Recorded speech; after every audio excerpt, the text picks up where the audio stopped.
కడప,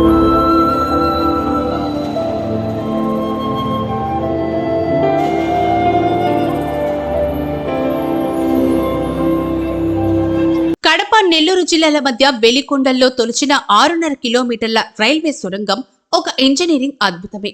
దేశంలో మొదటిసారిగా విద్యుదీకరణ చేసిన అండర్ టన్నెల్ రైల్వే ట్రాక్ ఇదే. రైల్వే సొరంగం ఎత్తు 6.5 మీటర్లయితే ఓవర్ హెడ్ వైరింగ్ 5 మీటర్లలో చేశారు.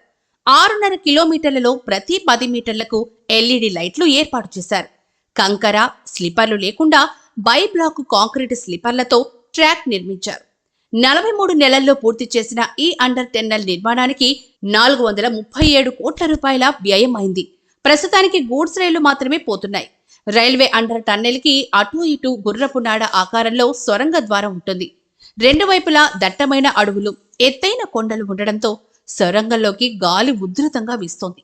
రైలు అటువైపు సొరంగంలోకి ప్రవేశించిన క్షణమే ఇటువైపు గాలి, వేగం, శబ్ద ప్రకంపనలు భయం గొలిపే విధంగా ఉంటాయి. ఈ సొరంగంలోకి ఒక్కరుగా పోవాలంటే సాహసమనే చెప్పాలి. సొరంగం మధ్యలో కొద్దిసేపు ఊపిరి ఆడని పరిస్థితి ఉంటుందని చెప్తారు.